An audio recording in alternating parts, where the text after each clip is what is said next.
Hello Zambia, hello YouTube. This is Ignatius and welcome to my YouTube channel. In this video, I'll be going through a remake of SlapDee's song Nowonder featuring Daev. Okay, so I'll play the song first so you will listen to what we'll be looking at today. And as usual, I'll play the exported version of whatever is going on in FL Studio. I'm experiencing latency issues. Uh, yeah. And the thing is that I mix and master using the same project. So no wonder the latency issues happens most of the times. You'll find that on my master channel I have implemented the Ozone 8, so that just messes with my laptop. Okay, so let me play the song.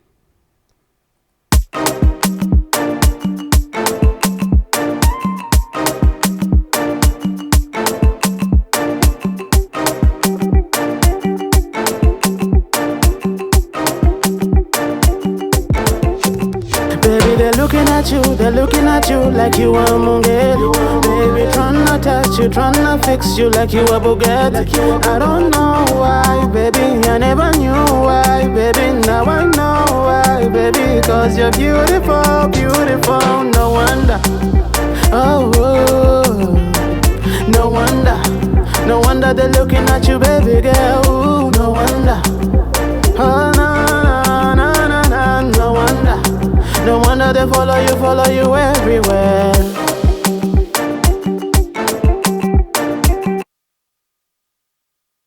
Alright, so let's get into it. Okay, so for this particular remake, I started off with this guitar sound.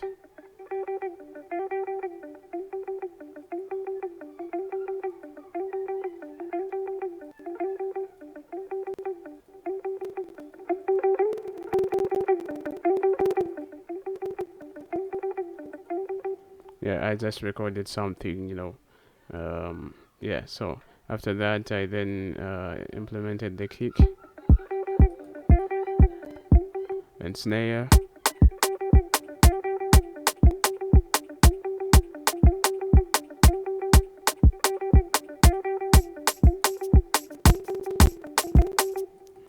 And then with these picks, I just messed around with the panning.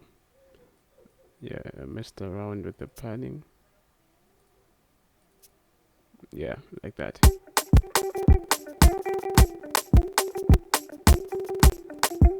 Then and again I messed around with the panning on this.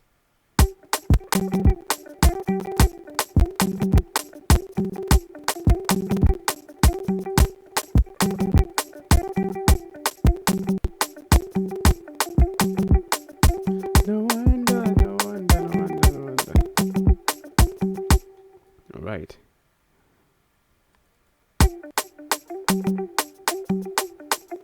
So when it comes to mixing, what I like to do most of the time is that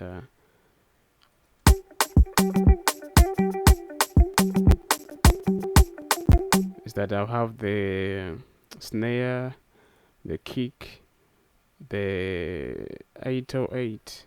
I'll have these instruments playing, and the vocals.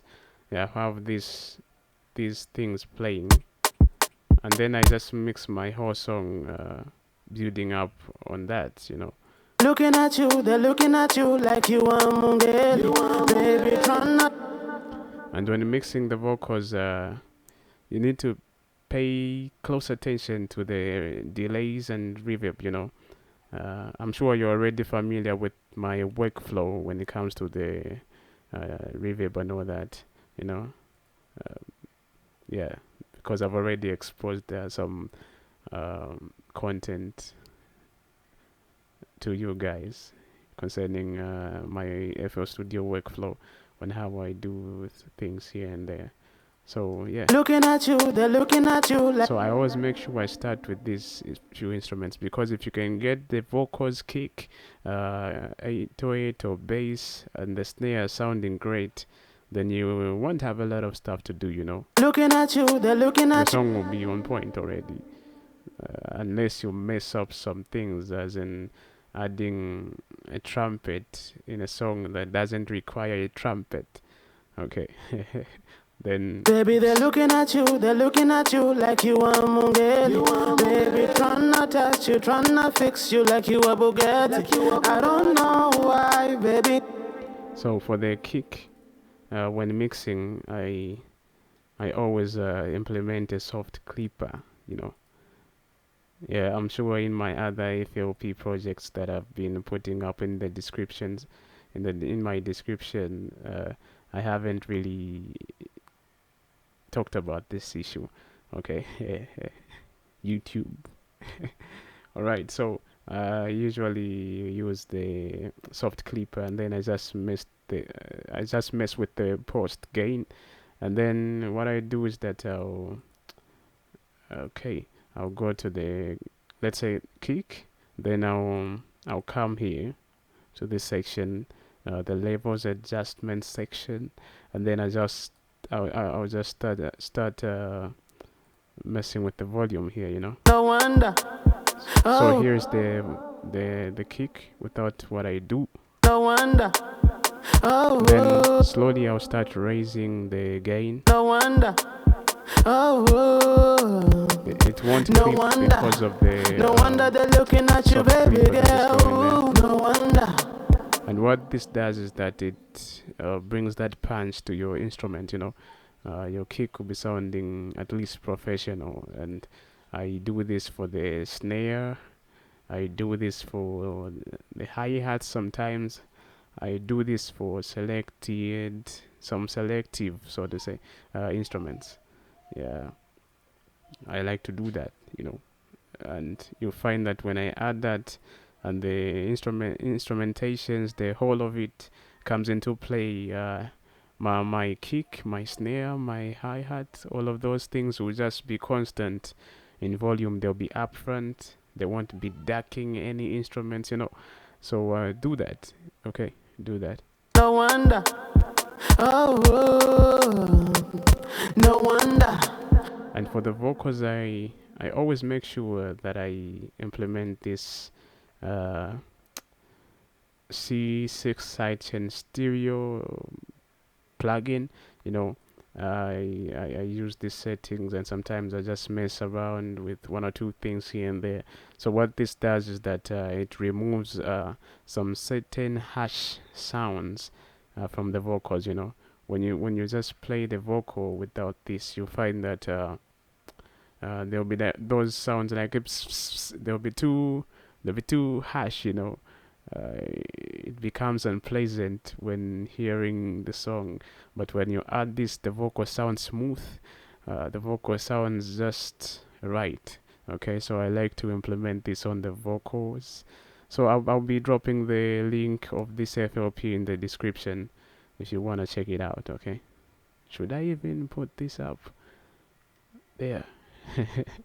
All right, so yeah, that's basically what I do. I want to make this video short. Okay, so after I am done mixing the kick, bass, snare, vocals, then that's when I start No wonder.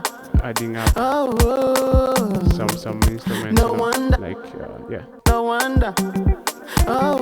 And all of these instruments just come in second, you know. Anyway, it depends with the kind of song that you're working on, you know.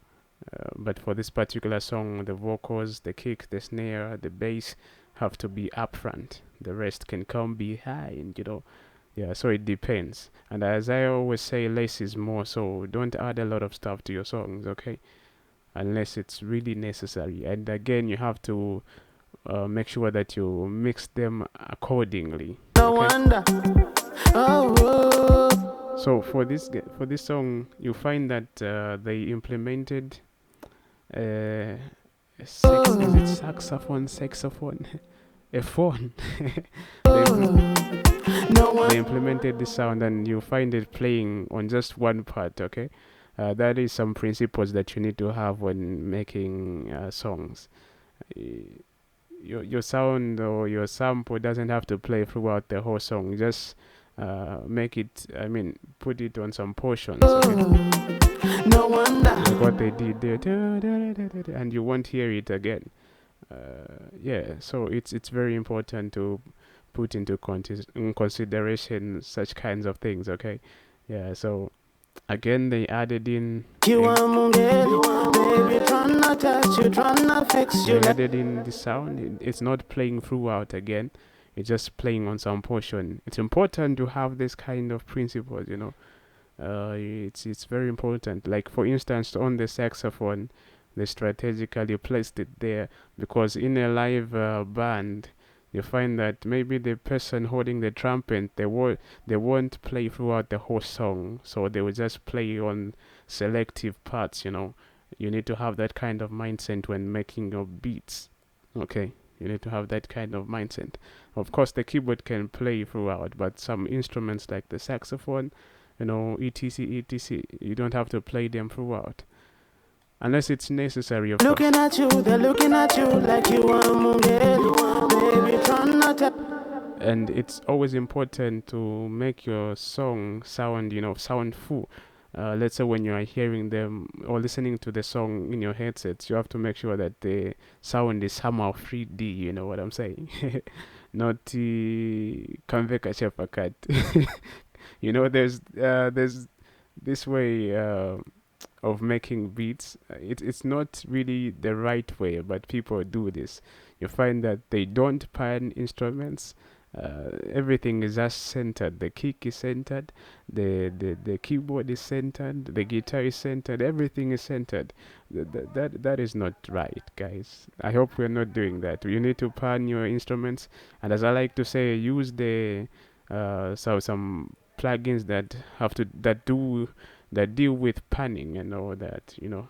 Yeah, so that's how I made Looking at you, this remake. baby, they're looking at you, like you are Mungel, baby, tryna. But of course I'll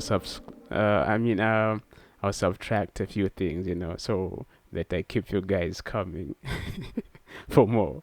Yeah, so this is about it, guys. I hope you've enjoyed.